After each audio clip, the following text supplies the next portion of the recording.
Hello everyone, in this video I will show you all the buffs and nerfs that were introduced with the version 1.2 update this week. There were a lot of changes to item sets, inner ways and martial arts that were not listed in the patch notes, but luckily I have kept a list of all these effects in a spreadsheet, so now I can do a comparison between the old and new versions. I will leave a link to my spreadsheet in the video description and comments. Most of the paths got some massive buffs, especially the Bamboocut wind path, for which I already made a video which you can find in the description of this video and in the comments. Let's start off with item sets. The Jade weapon set for the Bellstrike Splendor path had the following changes. The 20% affinity damage increase against targets under control or with lower than 40% chi was replaced by a 7.5% direct affinity rate against targets with lower chi than you or lower than 40% chi. The effect now lasts 8 seconds, which is 4 seconds less, but it can trigger once every 12 seconds instead of 30 seconds, so you only get 4 seconds of downtime as opposed to 18 seconds. Overall, this is a pretty great buff to the set. Moving on to the Swallow Call weapon set for the Bamboocut wind path, which had the most impactful change. It used to deal 15% more light attack damage to targets below 40% chi and 5% more to exhausted targets. Now it increases your light attack and rodent attack by 12% HP damage without any requirement, and you get 10% more Bamboocut damage to targets below 40% chi. This means you now get 12% more damage all the time and a total of 22% damage increase against targets with less than 40% chi, which is an absolutely massive buff and probably the best change with this patch. The Calm Waters armor set for the Bamboocut wind path also had some changes. Instead of giving you 3% health and endurance when doing a perfect dodge, it now gives you 10 endurance and 1% HP when performing a perfect dodge while above 50% HP, and up to 5% more HP restoration if you are below 20% HP. It's essentially worse when above 50% health, but it's better when you are lower health, which rewards the aggressive playstyle that you should have with this build, so overall it's a good change. If you want to play the Bamboocut wind path, you can find a full build guide on my channel. Moving on to the Mist Willow weapon set for the Silkbind Jade path, which had a massive change. It used to buff your light and airborne light attacks by 12% for 10 seconds whenever you would perform a heavy or airborne heavy attack, and vice versa. It now buffs your light attack and projectile skill damage by 12% for 15 seconds when performing a heavy attack or heavy pursuit skill. And when both of these bonuses exist at the same time, you get the Veil of the Willow buff, which increases the damage of both your light attack and projectile skill and heavy attack pursuit skills. You can refresh this effect indefinitely once every 2 seconds. This means that you now get a damage buff to all of your skills and attacks that can be more easily maintained. These were all the changes for item sets, and we will now move on to inner ways, which suffered the most changes. The Sword Morph inner way for the Bellstrike Splendor path received the following changes at tier 3. It now gives you a 5% damage buff up from 3%, and it can stack up to 15% up from 12%. If the target is a non-player unit while they are exhausted, the bonus is raised from 5% to 8%, stacking up to 24%. Overall, this is a great damage buff. The Mountain Smite inner way for the Bellstrike Splendor path received the following changes. At tier 1, the duration of the Endless Gale effect is now 8 seconds up from 7. Additionally, while Endless Gale is active, you get a reduced endurance cost for sprinting and charged attacks by another 10%, so a total of 30%. At tier 4, while Endless Gale is active, you get 1.5% direct affinity rate and another 1.5% against boss targets. At tier 6, the duration of the effect is now 12 seconds up from 10. Overall, great damage and endurance reduction buffs. The Sword Horizon inner way for the Bellstrike Umbra path received the following changes. At tier 5, it now gives direct affinity rate instead of physical penetration. At tier 6, it now retains 2 stacks of blade instead of 1 or 2, and whenever you trigger an affinity crosswind blade, you get 20 crosswind blade spirit back. This change allows you to fill up crosswind blade faster and maintain more bleed stacks on the enemy, which means more DPS overall. Adaptive Steel for the Bellstrike Umbra path also suffered some pretty big changes. The base effect now gives you 100% chance to apply a bleed stack when dealing affinity damage with a sword, up from 10%. The horizontal blade effect was now added, which is for the upcoming weapon. The cooldown of the sword effect now has a 6 seconds cooldown, down from 10, and the dual blades effect now has a 10 seconds cooldown, down from 20. At tier 3, the speed increase and decrease effects last for 5 seconds up from 4. Overall, this is another massive buff to the Bellstrike Umbra pet, since you can apply bleed much faster. The Insightful Strike inner way for the Bellstrike Umbra pet also had a minor change.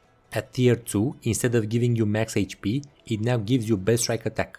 The Wolf Chaser's art inner way also had a small change for the base effect. According to the number of bleed stacks between 1 and 5, it now has a 60, 70, 80, 90 and 100% chance to increase the combo count by 1, up from 20, 40, 60, 80, 100%. This means you have a much higher chance of getting a higher combo count. Moving on to the inner ways for the Silkbind Deluge path, we have a few changes for the Royal Remedy. At tier 1, whenever you get healed by the water clone, you also get True Vitality. The buff allows you to spam Golden Body to protect your teammates more often. The Restoring Blossom inner way had a minor change at tier 2. It now gives you max Silkbind attack instead of max HP. This is good because it equals more healing. Moving on to inner ways for the Bamboocut Wind path, we have Echoes of Oblivion, which had the following changes. The base effect now ignores 10 Bamboocut resistance instead of 10% Bamboocut resistance, which is a nerf. At tier 2, it now increases your critical rate instead of precision rate. The tier 3 and 4 effects were merged into one, which means at tier 3 you get Samsara when triggering a perfect dodge, and you also gain 1 Karmic Flame when dealing damage while in Samsara.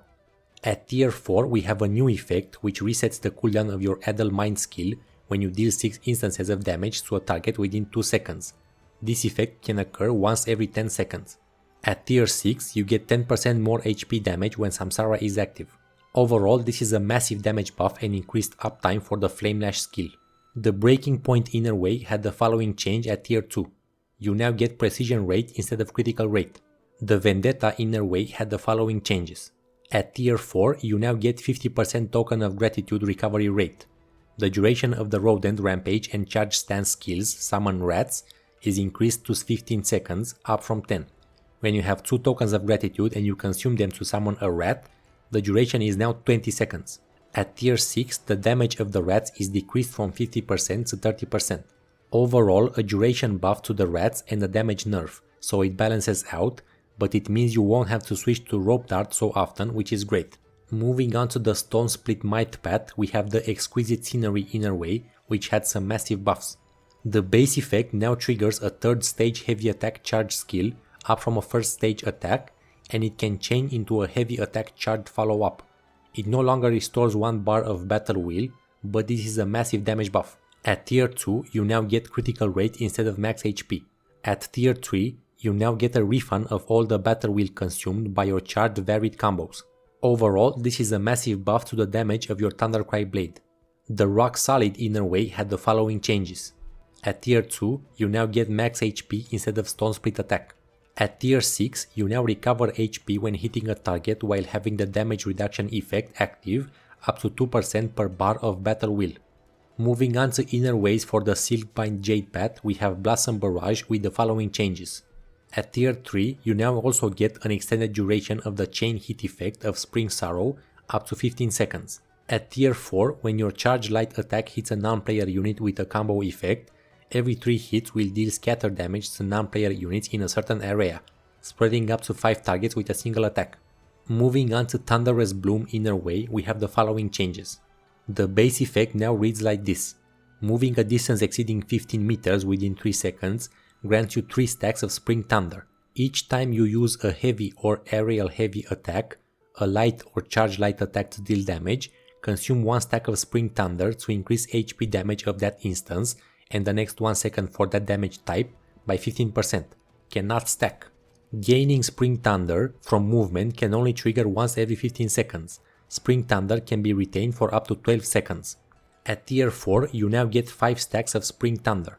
Essentially, you get the same damage buff as before, but it's now in the form of a stacking buff instead of a fixed duration, and it now applies to your light attacks as well, making it more efficient overall and rewarding a kiting playstyle better. Lastly, the Star Reacher inner way had some substantial changes.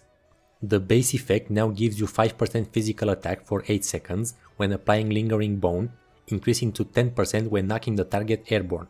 At tier 1, the bonuses increase to 7.5% and 10%. At tier 3, the bonus has increased to 12.5% and 25% against exhausted targets or targets with less than 20% chi. At tier 6, when damaging an airborne target with Lingering Bone, you get 3% more damage if your HP is above 75%, and if it's below, you restore 10% health equal to the damage dealt. This change is essentially a buff since you now get bonus damage when applying Lingering Bone, not just when launching targets in the air. The neutral path inner ways didn't seem to get any changes, so we are basically done with all the inner way changes. Lastly, we have a couple of changes to martial arts. The Nameless Sword special skill now also applies a 3-second slow on non-boss enemies.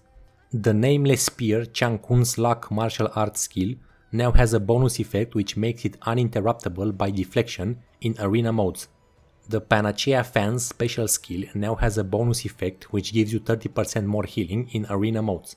The Panacea Fan's special skill Perception skill now has a bonus effect which gives you Abundant Dew for 5 seconds after reviving a teammate, which increases the dew drop you gain by 100%.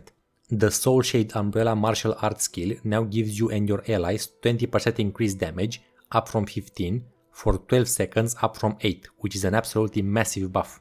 The Infernal Twinblades martial arts skill Addled Mind will now get a shorter precast animation during the Flame Lash skill, which allows you to spam it quicker. The Mortal Rope Dart special skill now has a new effect that makes it spawn a rodent when using light attacks with the Infernal Twinblades or Mortal Rope Dart, but it takes 2 light attacks with other martial arts to summon a rodent. The Vernal Umbrella martial arts skill now deals bonus HP damage to boss enemies.